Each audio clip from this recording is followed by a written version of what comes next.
Our second part of our weekend two-part Q&A, our live stream where you can come and ask me anything social studies related, history related, geopolitics past and present. We are here every Friday and Saturday to answer any history questions you might have, 8 p.m. on Fridays and 7 p.m. on Saturdays. Tomorrow we will be doing our live stream lecture as scheduled on Sundays. We had done a special one. Hello, welcome. We had done a special live stream lecture for Thanksgiving that we had on Wednesday that was, a lot of fun, really successful. Really enjoyed talking about the history of Thanksgiving and doing some history myth busting, fact versus legend. That was really, really fun. And of course, yesterday we had another great live stream Q&A with a lot of great questions and some really good topics there that you guys can check out. Those live streams are available on the channel, as are playlists, including my series on the U.S. presidents, my series on the Russian czars, the British kings and queens, and my series about this last presidential election. I did a weekly update every week from an objective historian's perspective about the presidential election here in the United States. So go check those playlists out. I have I have short form and long form content dropping all during the week. And of course, today is the 150th birthday for Winston Churchill, the prime minister who navigated Great Britain through the darkest hour of World War II. Perhaps Britain's greatest prime minister in their history, perhaps the greatest political leader of the 20th century. So if you are interested in learning more about the life and legacy of such an important figure, including his downsides, his mistakes, things like that, please be sure to watch that video. It is on the channel now. It premiered at 3 o'clock, and it's about a 10-minute long video, and I've got some short form content about Churchill as well. The English Bulldog, the Big Cigar Man, whatever you want to call him. Very, very important. Today is also the birthday of Mark Twain, the American writer and author of Huckleberry Finn and Tom Sawyer, and of course, The Prince and the Pauper, and Connecticut Yankee and King Arthur's Court, and so many other things. One of the greatest witticisms and writers of all time.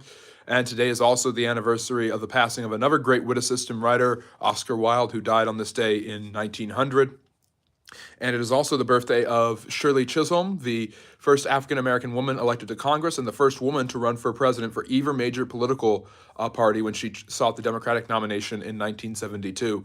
So I've got short-form videos where I cover who died today in history, who was born today in history, and what happened on this day in history. So go ahead and check those out.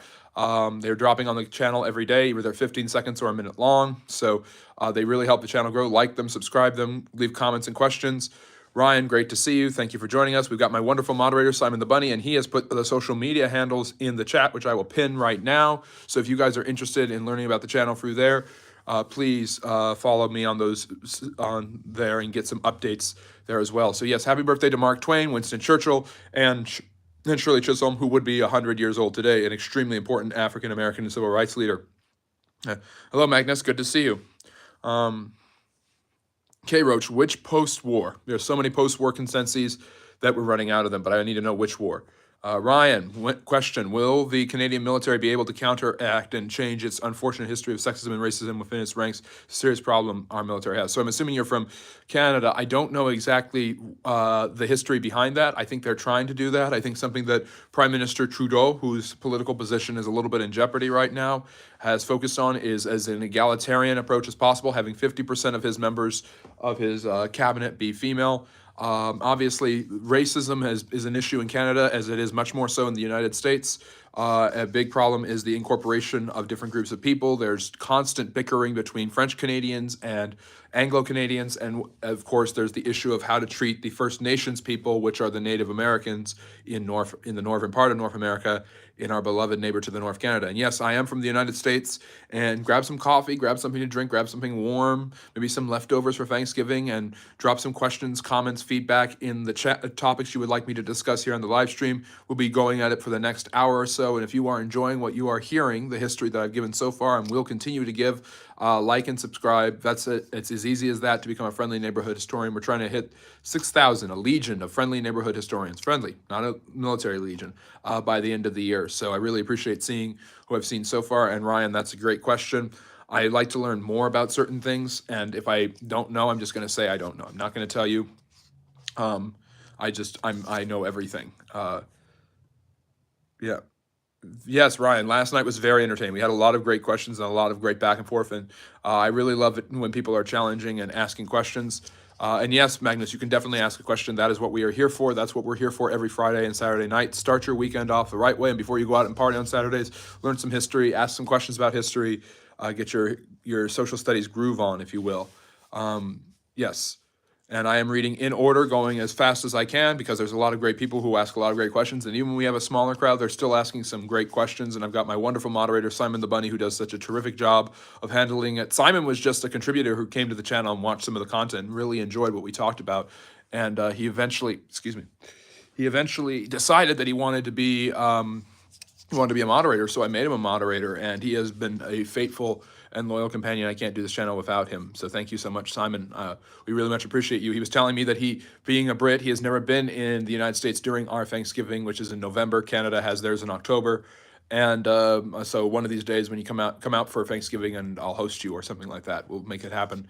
Magnus, I just wanted to hear about how much you know about Emperor Dom Pedro II from Brazil, outside of Brazil, since he traveled a lot. I know a lot about Dom Pedro I, who is the one who created the Brazilian Empire. So, interestingly enough, the story of Brazil is a fascinating one. Brazil is always been a separate entity from the rest of Latin America in the fact that it is a Portuguese settled country. So the Portuguese conquered and settled Brazil in the early 1500s.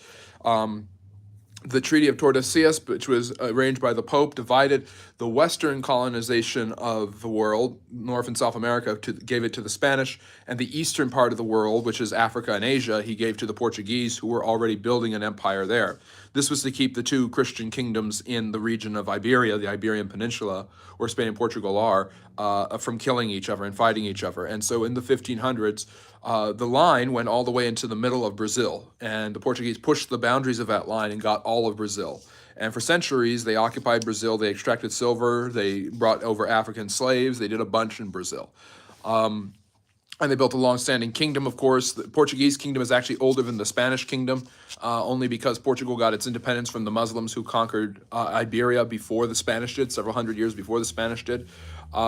And so the Portuguese have always seen themselves as very distinct from the Spanish. Their language is distinct. Their culture is distinct. They are both very strong Catholics, very loyal to the Pope, and like I just mentioned, and all of that. So the real truth of the matter is, you have a large number of Portuguese people who live and settle in Brazil, and you have a Portuguese Latin culture built in Brazil. So what happens next? In the 1810s, Napoleon invades Spain and puts his brother Joseph on the throne of Spain and tries to get them to take over Portugal, which is Great Britain, his enemy's biggest ally. And so there's a war called the Peninsular War, in which Spanish rebels and the Portuguese are fighting against Joseph Bonaparte, Napoleon's brother, who is currently in charge of Spain. And it takes a long, long time. And as this happens, Spain and Portugal's grips on their colonies start to loosen up, and the Portuguese king, John III, is threatened, so he flees to South America and lives in Brazil, making that his capital for the foreseeable future. When Napoleon is eventually defeated and Joseph Bonaparte is thrown out of power in 1815, John returns to Portugal, but his son, Dom Pedro I, has become quite popular with the Brazilians, and he becomes the leader of the independence movement, turns on his father, and declares independence from Portugal in 1821, which was common. At that time, all of the Latin American countries were getting their independence from Portugal and Spain. You got Brazil, Mexico. Simon Bolivar is leading independence movements in Venezuela and Colombia. There's independence movements going on in Argentina. So all of these areas are getting independent around the same time, and Dom Pedro decides to declare Brazil an independent empire because they're tired of the Portuguese, and he becomes the first emperor of Brazil. I don't know a huge amount about Pedro II, other than what you just said, that he traveled a lot. So, Magnus, I hope that's a good answer to your question. I hope you appreciate what I had to say there. This is what we do every Friday night and Saturday night for an hour. We talk about history, we take questions, and we answer them. And Sundays, as we will be doing this week, we have a live stream lecture at 1 p.m. Pacific time. I believe that's 9 p.m. in London. Please come and enjoy that. I will be talking about the history, legacy, and impact of Winston Churchill, as well as delving into some of the causes of World War II. So hopefully you guys will really enjoy that post-Thanksgiving weekend and all of that stuff. Seth's asking a good question. Why was alcohol ever illegal in the United States? So there's a movement during the 19th century, mainly led by women who are also involved. It's kind of co-op movement, along with the what we call first wave feminism, where women sought their political equality and the right to vote, the suffragette movement, and the abolitionist movement. So these movements all come around at the same time in the 1830s, 40s, and 50s, and they're all inspired by the Second Great Awakening, which, because they had such great Christian awakening and you have the salvation of souls, all of these souls now want to make their world a better place, and they want to live what they believe to be holy and godly lives. And part of the way they live that life is by advocating for the end of slavery, for equal rights for women, for freedom, for workers' rights, for things like this. The labor movement starts out of this as well. And one of their huge calls is for temperance, is for the end of alcohol. Temperance, obviously, being the ability to not overdo a certain behavior, a certain habit, be it drinking alcohol or eating pie, which is something we're all struggling with this Thanksgiving, I imagine. But basically, this movement becomes popular amongst the women's movement. It's called temperance, and eventually morphs into prohibition. There's actually a political party that runs for president and many different political campaigns called the Prohibition Party, and their job is to try to end the sale of alcohol in the United States, because they believe that alcoholism is destroying marriages and lives, which it certainly can do, and they believe that it is ruining society and it is the bane of existence, and they blame the substance rather than the substance users. Obviously, this is long before 12-step programs, AA, things like that, where people talk about their problems and work through them in a therapeutic and socially, emotionally friendly manner. And so the Prohibition Party and these other movements, many of them advocated by women and minorities who are being discriminated against, promote the end of the sale of alcohol. And it gains more and more traction as Americans believe, as many of the arguments for prohibition are that it is against productivity, that it's hurting the American spirit, it's killing off the pioneer manifest destiny attitude, it's destroying the productivity of the Industrial Revolution, and it's an un-American thing to be an alcoholic. And so instead of getting rid of the alcoholics, we'll get rid of the alcohol instead. The movement, as the women's movement gains more traction, so does this movement. Mary Hatchett was what they called her. I'm trying to remember her last name. Carol, something like that. She was a leader in the women's suffrage movement in the late 1800s, and she was known for carrying around a hatchet, and she would actually go into bar rooms and to liquor stores and take her hatchet and destroy alcohol bottles. Back then, you didn't have cocktails like a White Russian or vodka cranberry or things like this. You didn't mix alcohol. You drank alcohol straight up. So the alcohol you drank was really strong and really powerful, and obviously had huge effects. So she was destroying bottles of rye and whiskey, and that was popular. If you've seen Westerns, you know that that particular type of alcohol was very popular in the West, and I know that's a little bit of an exaggeration, but it is generally true. So, Seth, alcohol becomes illegal because of the efforts of the women's movement and because of their successes in gaining the attention of the right to vote. They also gain a lot of traction, and they appeal to the morality of a Christian United States to ban the sale of alcohol as much as possible. Those cocktails that I mentioned, the mixing of alcohol with different types of fruit drinks and other beverages and making cocktails, becomes popular during Prohibition because the alcohol people brewed illegally was so strong they needed something to reduce the taste and the poignancy of it, which was often toxic. People would drown because of alcohol. There was backstreet alcohol basically being made and sold, bathtub gin, moonshine, these really strong homemade elixirs that could really kill somebody, that were far less temperate and far less controlled than vodka produced by Tito's, I think is one of the vodka brewers. But so alcohol was illegal because of the moralism, the sacralism of America, and the women's movement. So yeah. What is the question, K. Roach? Are you looking? Okay, so let's see. Ryan, I don't think I got to your question. We had people last night who didn't get to the questions. That's how busy the live stream Q&A was, and I really, really appreciated it. Seth, I hope I answered your question. Will physical media ever make a comeback, or is it doomed to become a niche market? And Ryan, yeah, I think that media has hit that niche level. newspapers as well as publications, journals. These are things people will research and use for more academic work, I think. I think you can always rely on journals and newspapers to give you more things that you can reference in academic study rather than saying, I saw this on Twitter. You can say, oh, I read this in the Washington Post, and it sounds far more convincing and far more academic, if you will. So I think that the media has been damaged by I think a growing bias, a growing realized bias that has become more and more pronounced, and I think that a lot of people have turned away from television and they get their news from their phone. They get their news from social media. I think we're looking at the rise of what I call community media. And community media is we all go onto X and see and try to find out what's going on and what's the latest news. And all the news updates are dropped there. So we read things ahead of time. People knew things about election night here in the United States on Twitter before they knew it, before CNN or Fox or CBS was saying it hours later. So the regular mainstream media and paper media has gone far behind. These guys used to be the standard, but I think they're losing the technology wars, they're losing the popularity wars, and I think a lot of them have been seen more as pundits and political assets rather than actual media and journalism. So I think that's becoming a big problem here in the United States. And I think that's common elsewhere, and I think a lot of people don't trust the news. I think the idea of fake news has become extraordinarily popular for a lot of people who really just don't want to honor or respect old news but I believe that there will always be a niche for it, and I believe it's far more academic than just that community media of using social media and other platforms to get your news. So I believe these journals, magazines, and newspapers will continue to be popular, as will the television shows, but I think they'll be seen as the far more serious academic version, and people will rely steadily on community news from social media and other outlets. Yeah.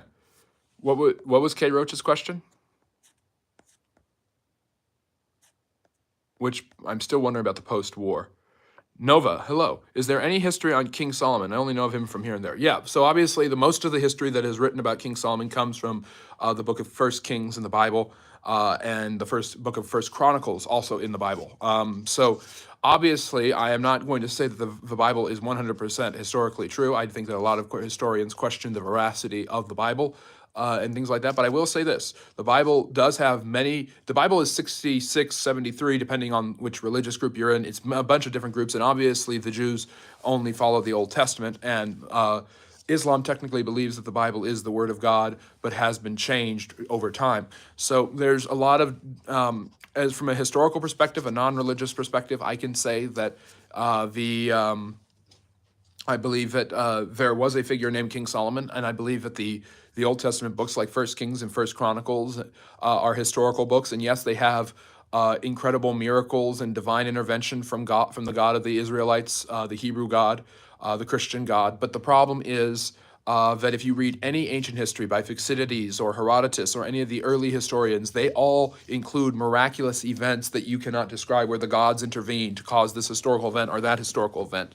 So saying, oh, I don't want to trust the reliability of the Old or New Testament, the gospel narratives of Jesus of Nazareth, you don't want to trust their veracity. The problem is that because they're not historical enough or they're not approved history, the classic approved histories, such as Herodotus, Thucydides, and others, were just Pliny the Elder, Tacitus, were just as religiously biased based on their own culture as the writers of the books of First and Second Samuel, First and Second Kings, and First and Second Chronicles. So there's a lot of information. Solomon obviously is known for unifying the Israelites in their worship by building the temple in Jerusalem. There was a temple. It was built by Solomon. We know he was a historical figure. There is historical evidence of the Davidic kingdom that was able to hold a level of autonomy in the Levant that eventually was divided into the northern and southern kingdoms, the northern kingdom of Israel, the southern kingdom of Judah, which were eventually conquered by the Assyrians and then the Babylonians, respectively.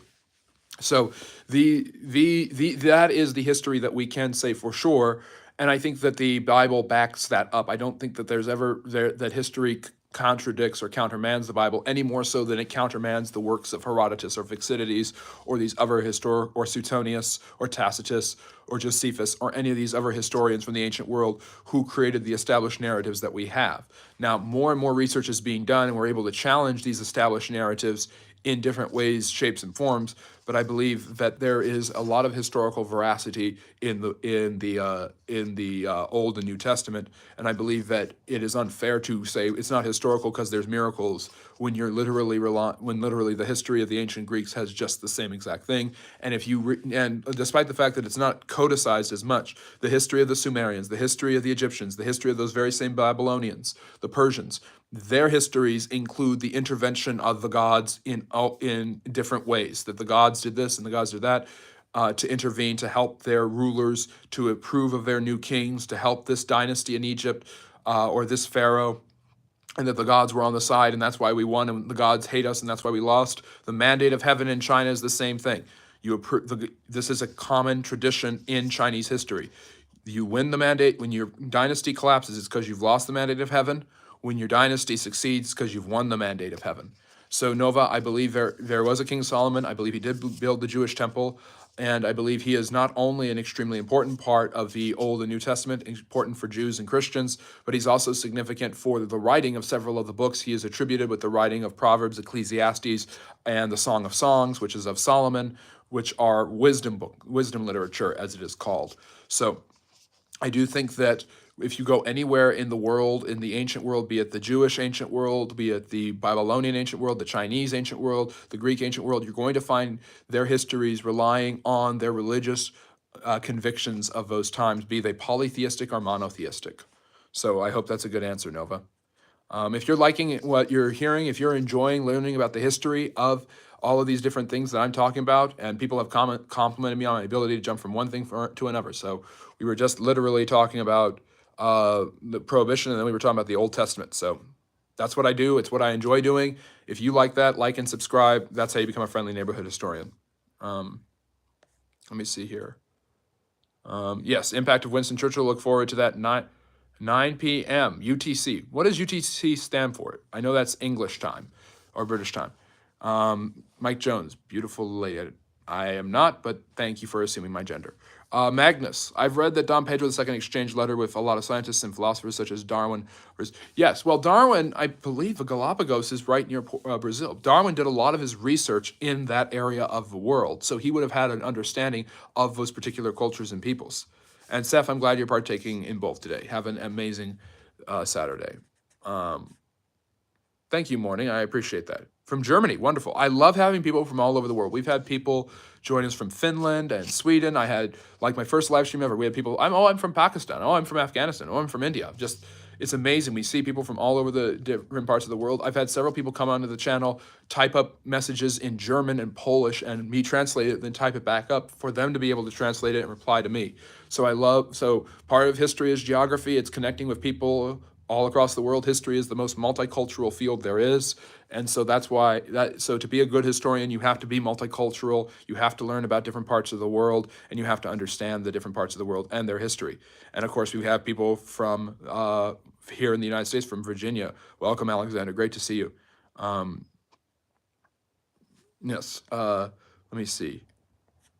Shantu, nice to see you again. No, the industry was making preps to make alcohol. I don't know what you mean by that. I don't know what he's saying. Hello, Kaylin. Good to see you.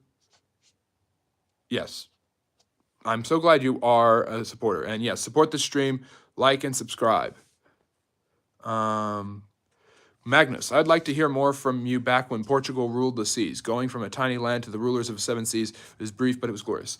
I think you were here yesterday, and we talked about this a little bit yesterday, Magnus, and I'm glad you brought that up. So throughout most of modern history, people have attributed the British as having the greatest navy and the most sea power in the world, and that's definitely true.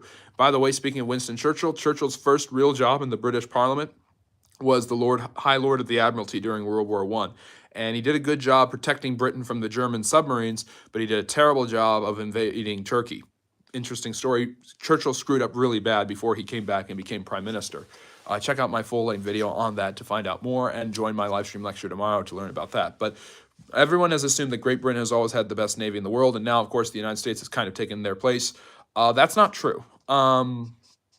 During the 1600s, the Dutch had the best navy in the world, the biggest seafaring empire in the world, and were able to trade the most with the world. The reason the British Empire got as big as it did because it supplanted the Dutch as the leading naval power in the world. The one reason Napoleon could have never beat the British was the British Navy, thanks to people like Lord Horatio Nelson. Trafalgar in 1805, a very important battle. But the British ruled the seas and were known for that and for having the largest navy throughout the 1700s and 1800s and into the 1900s, and it helped them immensely during both world wars. Or should I say, in my opinion, all three world wars. But if you look back to the 1500s before the Dutch, there were the Portuguese, and they built a large seafaring empire.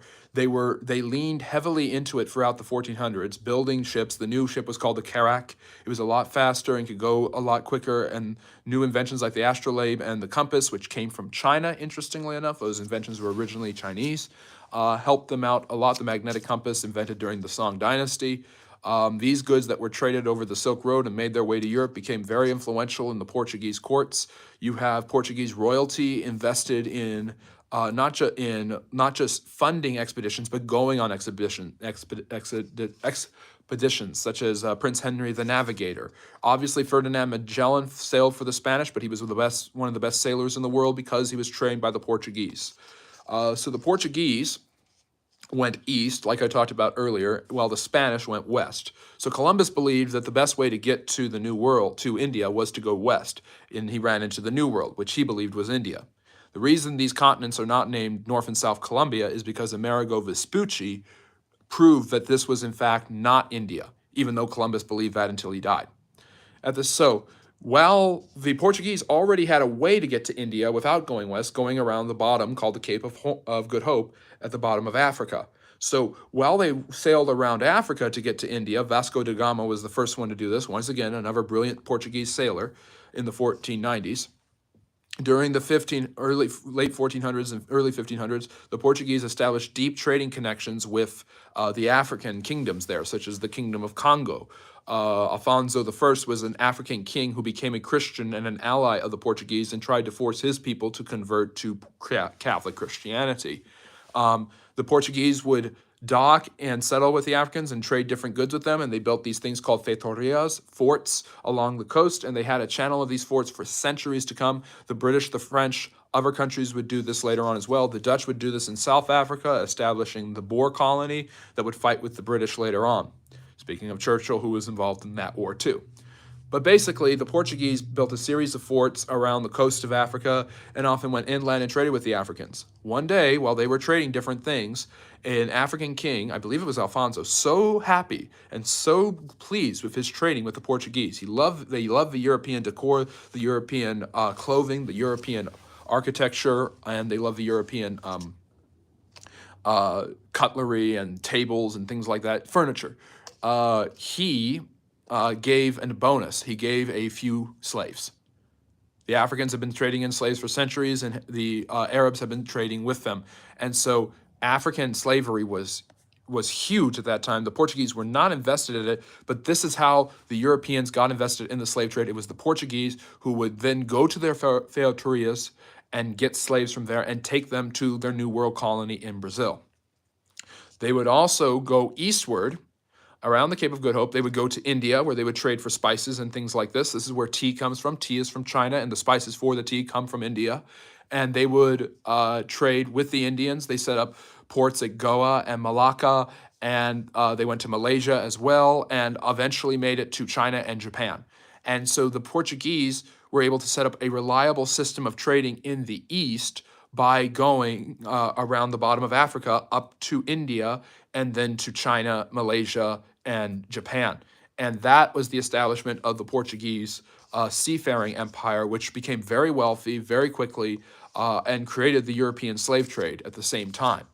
That deteriorated in the 1600s with the rise of the Dutch, who went to the east as well. They also traded with India and the Japanese. And when the Japanese Tokugawa shogunate in the 1640s banned all the Europeans from coming, there was one people that they let come to Japan to trade, the Dutch.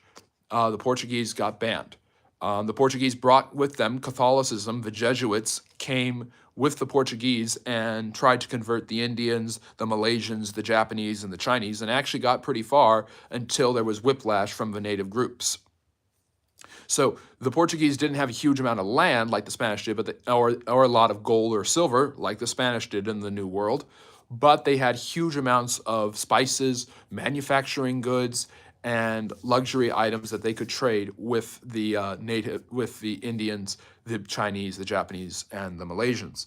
And the Dutch would get involved. They would go into the east. They would colonize Indonesia, Jakarta, Java, Sumatra. These became Dutch trading posts, and they had a seafaring empire. The British Empire was seafaring, but it also settled land, unlike the Portuguese and the Dutch, which is why it was more powerful than the Portuguese and the Dutch. It was brief, Magnus, but it was glorious, that's for sure. So yeah. Hello, welcome. Test of the Spirits. Does he have all messages on Simon? I see questions still posted. Maybe it got deleted. Sometimes messages get lost in the ether. Sometimes they get deleted. If you could type it again and have it posted, I will be sure to get to it, K-Roach. I am not ignoring it. I promise. I try not to ignore anything except trolls. Fire Figure, great to see you. Thank you. Let me see here. Going through it. If you're liking what you learned about, if you enjoyed learning about the Portuguese Empire, be sure to like and subscribe. We're having a great time. I'm really enjoying this. It's great to see everyone. Let me see. How do I adjust whether it's top or all?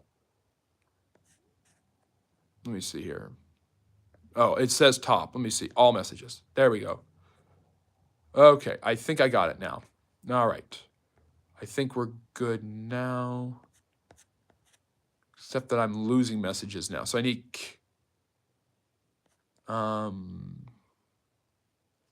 Okay, so the last thing I saw was...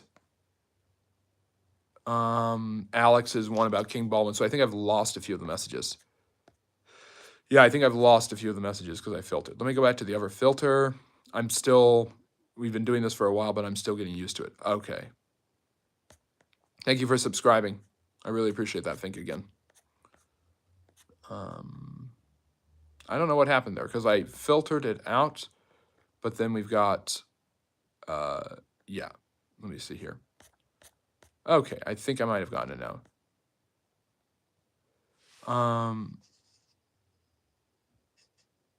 Nicholas is talking about are you talking about what I said about Christianity and the Jewish scriptures and legendary stories? I agree that they're legendary stories. That's what they were. That's what they were originally called.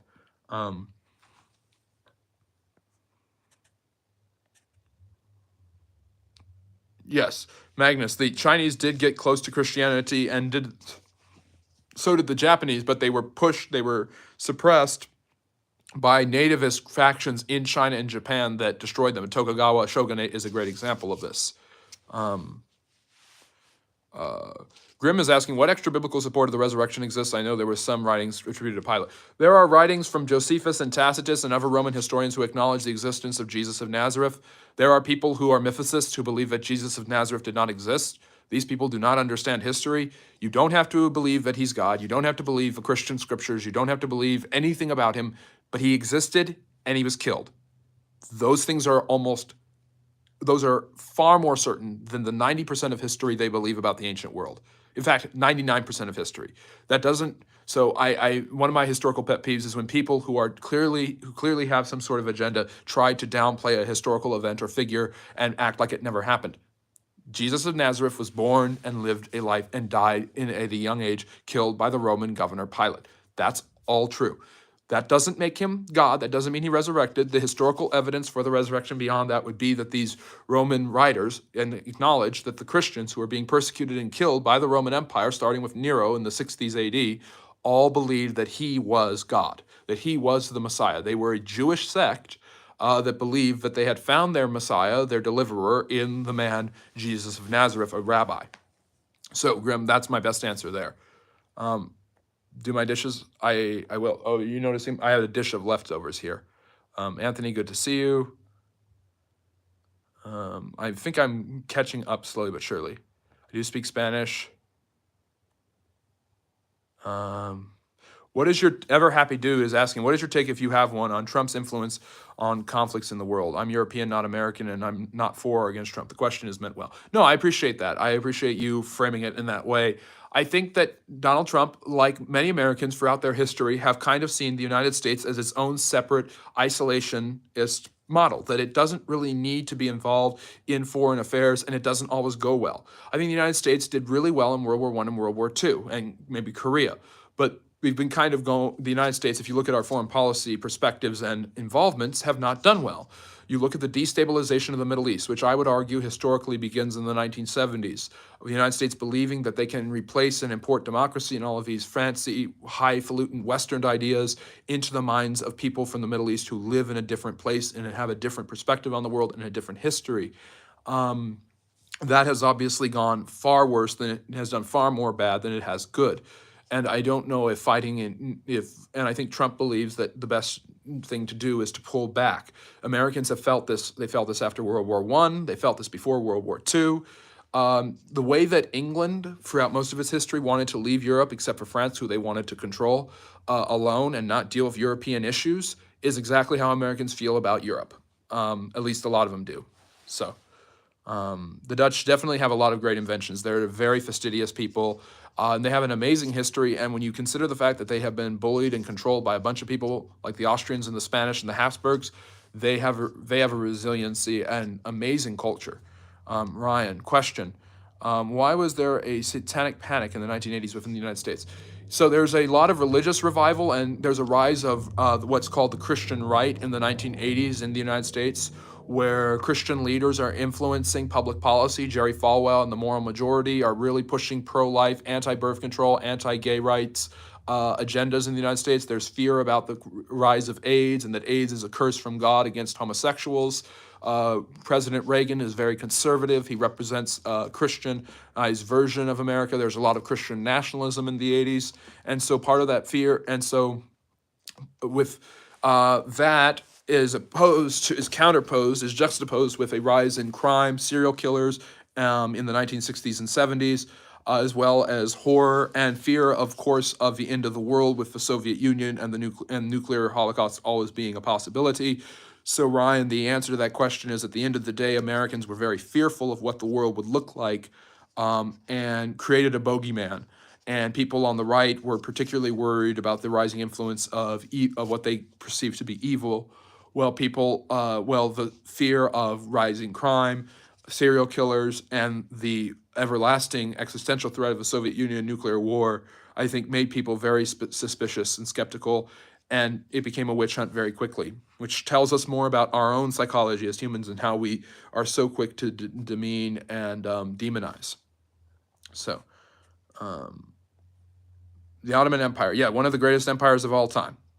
Definitely very successful. And the reason, by the way, the Portuguese wanted to go to the east and around Africa and go to all that trouble, and the reason Columbus wanted to go west was to skip over the Ottomans, who had just defeated the Eastern Roman Christians and stood as a bulwark against the Silk Road and ways to get to China. The Europeans of that time knew you could go eastward to get to India and China. They didn't believe the world was flat. That was very uncommon back then. The ancient Greeks knew the world was round. And then, of course, we get a more clear idea of its spherical and the elliptical theories of Kepler and Copernicus. Columbus wasn't trying to prove the Earth was flat. He didn't believe the Earth was flat. He believed the Earth was a lot smaller than it actually is. And if he had kept going west, technically speaking, he could have reached India. And that's what Magellan did, sailing for the Portuguese in the 1510s, although he didn't do it because he died, but his crew did. What made up narrative? I don't believe Vasco da Gama was killed. I'm not lying about anything. I wasn't there, but neither were you. So please tell me why I'm wrong. I'm more than willing to be wrong, but I don't believe I am, and I don't believe you have evidence to prove that I'm wrong. You're just saying I'm wrong. I talk about slavery a lot on the channel. My first live stream ever, I talked about the history of slavery and the Arab slave trade and how we understand slavery in this world. Leak, that is not true. I'm sorry. That isn't true. The kings and rulers of Africa who fought wars for centuries, enslaved each other, and kept them as trophies, had no idea about exporting them all over the world. I hope you're joking, because that is not true. The Arabs started the African slave trade, at least internationally, because in Islam you cannot enslave another Muslim, but you can enslave a non-Muslim. And while Islam was spreading to many parts of Africa because they felt that Islam was a threat and they felt that it would be better to join them if you can't beat them, there was this feeling amongst a lot of Africans that there was a lucrative market with the Arab slave traders, just like there had been a lucrative market with the Portuguese and later other Europeans. So, let me see here. I'm trying to get through as much as I can of this.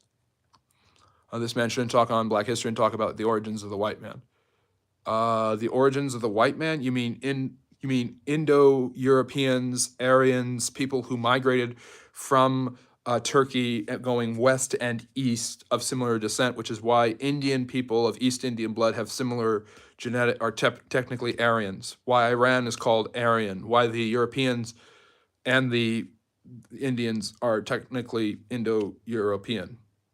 Yes, I'm aware of how white people came to be. Talk about the evil slave trade in the Mideast of the Irish. Yes, there was. So there, Muslims, again, can't enslave Muslims, so they would often enslave Christians. There was the Barbary Coast pirates who would enslave Christian seamen that they captured. They were from different ships. The Ottomans enslaved different whites called and made them into elite soldiers called janissaries, or into eunuchs who would serve in the harem of the kings. So stuff like that. Yeah. The Portuguese started all. Interesting enough, of all the slaves brought to America, 50%. Yes, Magnus, that is something that is not talked about enough, and I'm not excusing slavery in the United States. Slavery in the United States was awful, and it was racist. Their slavery in most of the rest of the world was awful. It wasn't always racist. But the vast majority of slaves brought to the New World were brought to the Caribbean, Central America, and South America. And the Portuguese had the largest amount of slave trade. They had these federias where they would actually defend, shoot at ships that would try to stop the slave trade. The British and the French, after they ended slavery, would actually send ships to stop the Ottomans from buying slaves in Africa as well. So interesting stuff.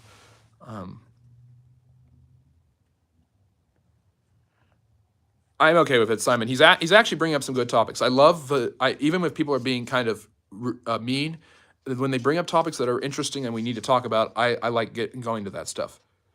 Teach me about the gold and the treasure. Which treasure and which gold? And yes, I do have ashy lips. I'm sorry. I didn't. I've been eating. I didn't put chapstick on before then. Yes, Dylan. You definitely know about that. The eternal alliance between England and Portugal that started, I think, in 1277, and it is the longest standing alliance in the world. England and Portugal have always been allies because England has hated the French and the Spanish, and the Portuguese kind of sympathize with them. I don't know where they're buried.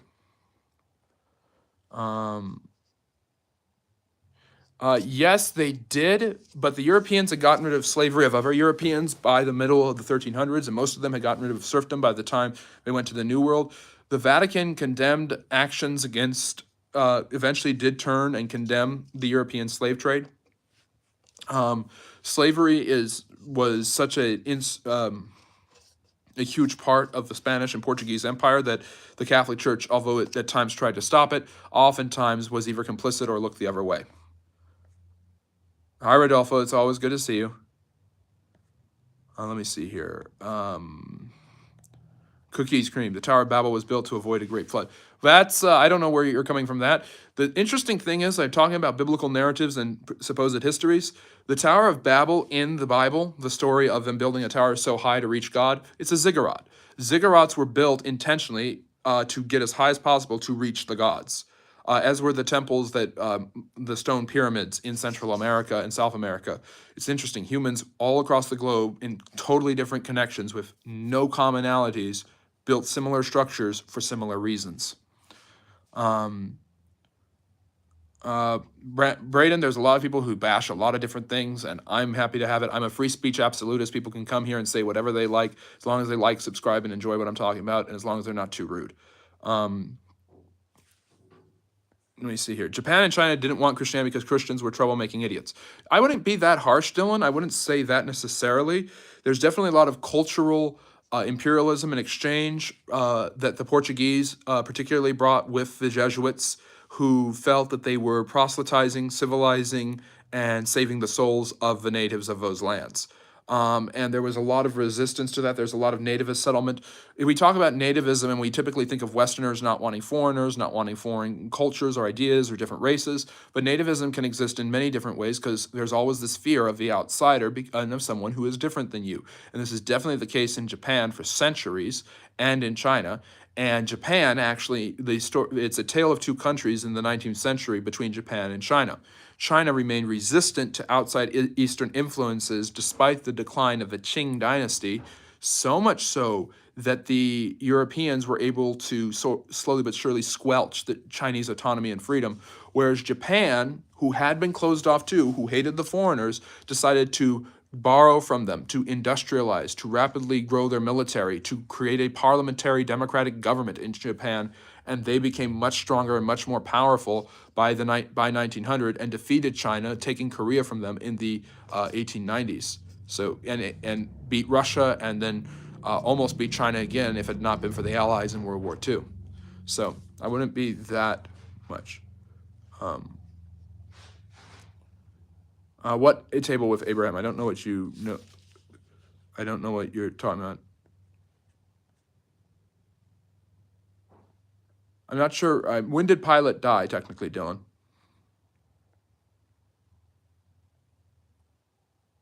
Yes, Maggie, you are quoting Napoleon. History is a fable we all agree upon.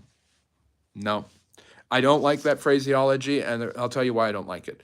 There is something that happened in the past, and yes, the victors have written, and yes, it's been spoiled, but something that we've learned more and more about as we can unearth more and more through archaeology, research, archives, as we can unearth more and more primary sources, is that we can debunk some of the narrative, keep the part that's true, and adjust the narratives. People have revised, this is what's called revisionism. People have revised their understandings of different historical figures through the years based on certain things. Most people used to think Nero was an awful Roman emperor. Some new research suggests that he was actually pretty lazy and mediocre and not nearly as bad because the Christians hated him because he persecuted them, so they wrote the history that condemned him, thanks to people like Eusebius's church history of the 4th century. So, Theodore, I'm just a guy who loves history, but really I appreciate that. Thank you so much, Mopar. I will have a little bit of coffee right now. Yeah, I did strain my voice yesterday. I was having to change pitches. Usually I'm very monotone, but I was getting a little strain in my voices there. But this is a time where you can like and subscribe, think about questions you want to ask, all of that great stuff. I don't know how far behind I am in the chat. I promise I will try to get to your questions as soon as possible. I'm just taking a little bit of a respite. We'll go for about another 20 minutes. And tomorrow, 1 p.m., I will try to answer questions at the end of tomorrow's session because I feel like there's a lot we didn't get to today. But consider liking and subscribing. Really helps the channel grow. Anthony is asking, do you think there will be a new China-centered Cold War? I think it's certainly possible. I don't know if it's going to be a Cold War or a hot war. I just hope it's not a hot war. Yes, Kyrie Irving does say that, and Kyrie Irving is wrong. Do you have tips, suggestions on... Does he even still play basketball? Oh, yeah, he plays for the Mavericks. Dallas Mavericks, yeah. Do you have tips, suggestions on autobiographies by... That is a good question. I want to read Churchill's memoir now that I've read more about him. I think you've got a lot of great memoirs from recent figures. Barack Obama's memoir, Dreams from My Father, would be a good one to read. I think presidents are very good at writing memoirs, and that's something almost every president has done. So you want to go through U.S. presidential memoirs, things like that. I also need to read The Long Walk to Freedom. I've only read parts of it. Nelson Mandela, the president of South Africa who ended apartheid, amazing figure. Ryan's asking, was Russia and Alaska ever offered to the British or only... I think it was only offered to the United States, and here's why. The British talk about a Cold War. During the 19th century, and very few people know about this, Russia, I would say that we've had 3 world wars and 2 Cold Wars. The First World War was really in the 1750s. Then we have World War II, which is the Great War, and then World War III, which is the Nazis.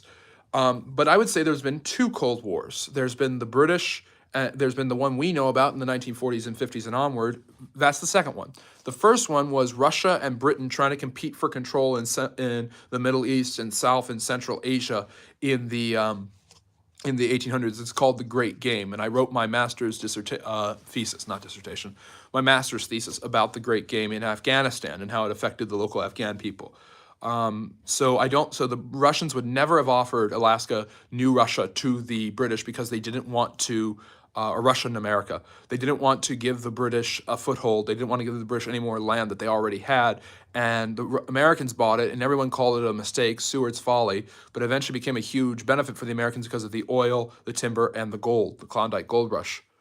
No, Dylan, the Bible says different things. The Bible doesn't ever say the earth is flat. If I am correct, the Bible says the earth stays in its place. And that's poetic language in the Psalms, I think. It also does mention a round notion to the earth. The church didn't say the earth was flat. That's a historical myth. Let me see. We got a lot of deleted messages. Simon, thank you. You're working overtime because some people are doing some interesting things. This guy was just putting up letters. That's just amazing. SPY. So if Islam wins, all others are slaves. I am not saying that Islam only enslaves people. Islam, like Christianity, has enslaved a lot of people and done a lot of wrong that it needs to reflect upon. It doesn't reflect upon it, but I don't see Islam winning and everyone automatically becoming slaves. There was the Islamic Golden Age. There were slaves in that region of the world, the Middle East and North Africa, during the Islamic Golden Age, but that doesn't mean that you're automatically a slave if you live in a Muslim land. I am pointing that out because a lot of people think of slavery and they think of American and European slavery. They do not think of the different types of slavery that are all over the world. Okay. Yes, that's true, Dylan. Muslims enslaved other Muslims and just said, hey, they're not real Muslims. The no true Scotsman fallacy. I love that. JR, what about the Celtics? They were the first to express the use of magic. You mean the Celts? The Celtics are named after the Celts. The Celtics are the Boston basketball team. Yes, the Celts were disunited and fighting with each other, and the imperial power of the Romans put them down. So because of inner fighting with the Celts, they never were able to develop a strong coalition that could have conquered, threatened Gaul, which is what we call France now, or let alone unite Britain. Slaves should be set free. Absolutely. I'm just going through the chat here. Are you an Apple or Windows, sir? I have Apple devices. I have a Windows computer. Chicago. I have a lot of respect for Chicago. I wouldn't call it a false flag. These are structures that are supposed to point to the heavens, and the higher you get, the priests would go up to the top, just like in Aztec temples. The closer you are to the divine. Can you explain Deuteronomy 18:18? Do you mean Deuteronomy 18:18? I don't know what you mean. Oh boy, here we go, Simon. Someone's asking about Israel and Palestine. Hadi, are you pro-Israel, pro-Palestine? I'm pro-peace. I am pro both peoples. I believe there should be a way. I have talked about this on the channel many times, and there's a lot of history behind it. And I don't say I always say free Palestine from who? Yes, free Palestine from Hamas. I think that the Palestinians should have a right to have their own government with their own leaders. But that government but I don't let my neighbor set up a government I wouldn't want a neighbor who is wanting to destroy me. Just my opinion. And the Israelis should not be imperialistic and take over as much of that land as they can. This is not a time to be ambitious. This is a time for peace. That's just my opinion. I know a lot about the history. I talk a lot about the history there. I try not to get too much into geopolitics without giving as an objective a spin as I can, and I think that's an objective spin there. Yes, Jason, that makes sense, them building a Tower of Babel-like structure in the Himalayas in Nepal, because you're going to get very high and very close to the gods. Yeah, I am pro. Yes, Simon, I am pro a two-state solution. I just don't think there can be one right now, so I don't know. I just want bloodshed to stop. I am pro-humanity. Thank you, Justin. Thank you, Jay. I really appreciate you being here, and that's so kind of you to say. Why were the Mongols so successful in their conquest? What made their conquest so fast and successful? Two things: ruthless bloodshed and cultural tolerance. Actually, three things. One, the Mongols were excellent horse warriors, and after Genghis Khan united them, which means great ruler, that's not his actual name, Temujin was his real name, and after Temujin united these people and became the Genghis Khan, the great ruler, he was able to utilize horsepower. They were able to ride on horses really fast and shoot arrows. Anyone who ever does that in history has an advantage. Chariots, very close to that in ancient Egypt, for example, during the Iron Age. Although the chariot actually came to Egypt through a people called the Hyksos, who got it from the Hittite Empire in Turkey. So, but anyways, the Mongols were very quick. They were very fast warriors. They were very dangerous, and they were very bloodthirsty. They were very ruthless. If people surrendered, they would let them live and relieve and function as they wanted to. But if they did not, they would systematically decapitate or kill populations, burn down their cities, anything. So they were able to be fierce, but they were also able to let people live as they wanted. In Persia, they basically let them stay Persian. They learned how to speak Farsi, and they embraced Islam. Huh, that's funny, Shark. Samurais are legit warriors. Reason really why Japan exists. Not only they're really legit warriors, I would often compare samurai, one of my earliest videos did this, to medieval knights. And the feudal system in Japan is similar to this feudal system. You have a code of chivalry in Europe. You have the Bushido code in Japan. I'm reading Shogun right now, fantastic book. The Japanese samurai were more like generals and commanders, really. Yeah, really good stuff. Turkey does taste good, especially if it's not dry. Yes, they did find a lot of settlers. They weren't as united. They were able to conquer lands that were not strictly united, but they were pretty good at conquering everyone. The only times they got beat were by the Dai Viet, and the Vietnamese actually did not get the Mongols in there. The Indians were able to repel the Mongols, although later a group of Mongol descendants called the Mughal would take over. And the Mamluk Sultanate, the Muslims, were able to repel them in the Middle East. That's why they never took over and created a Mongol Islamic caliphate. And of course, the Japanese, thanks to a typhoon and their own military prowess, were able to keep the Chinese Yuan Mongol dynasty from defeating them. So I'm almost out of battery too. So we're close to an hour though. The victors and the survivors do. But Shark, I like your perspective about that. That's a good one. And we have more and more history nowadays from what's called history from below, where we listen and hear the perspectives of people who lost. And they get to add their contributions, and we learn more about them. And I am always learning about certain rulers. I'm doing a series right now, it's kind of on and off, about powerful female rulers. That's a group that has been disenfranchised in the past, yet you can find amazing, great queens, prime ministers, empresses all over the world, from Minjinga in Angola to Bhutta Banzara in Pakistan, who died for her people, to, of course, Queen Elizabeth I in England.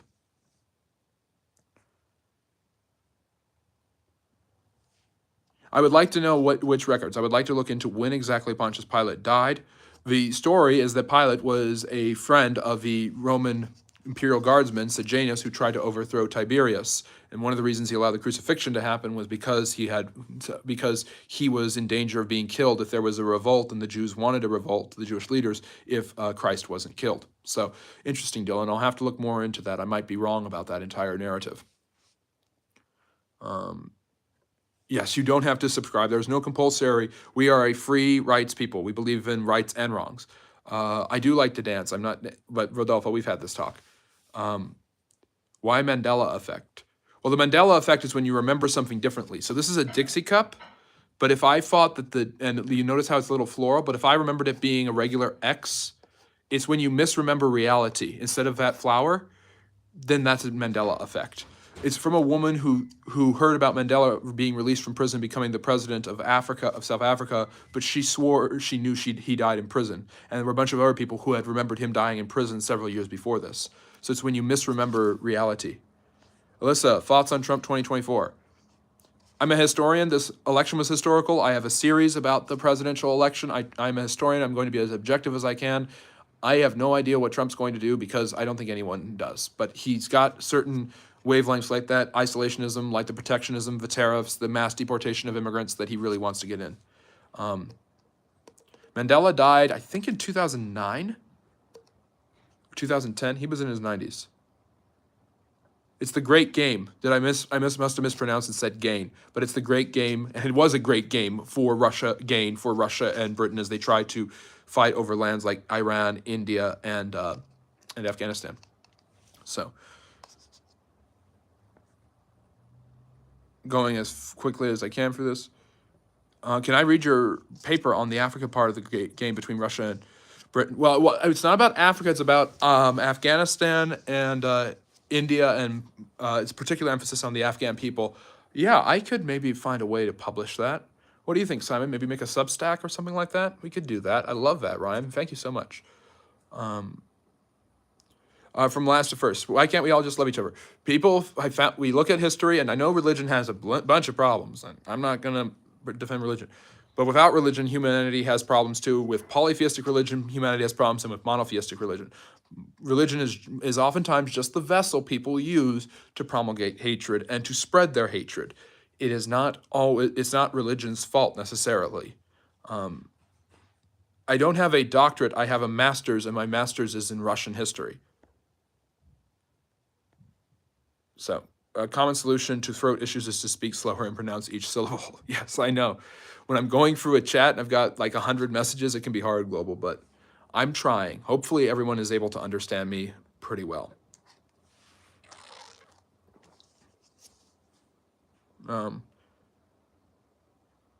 No, I do not do that.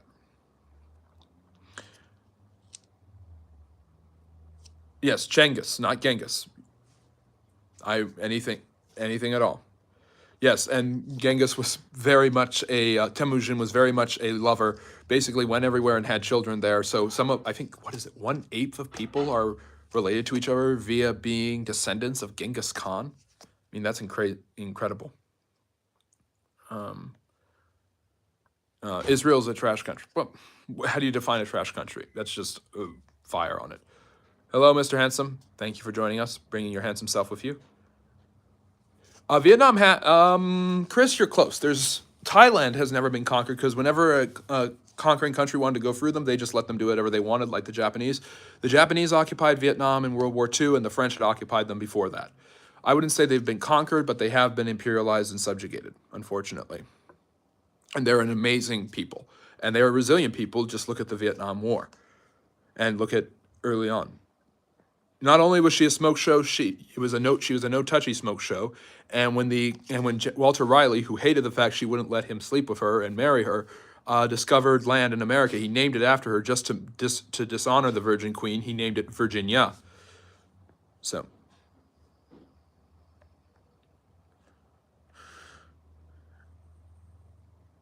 I don't know about Dr. Disrespect. Zhen Yi Shao, who had 400 ships in sea. Yes. I've talked about Zheng He, and the treasure fleet a little bit, and how China almost got the hegemony over the waters before Columbus and the Spanish. They did get very far. The Chinese were in 1400. The Chinese were far more advanced, far more unified, far stronger than the Europeans. No question about it. Yeah.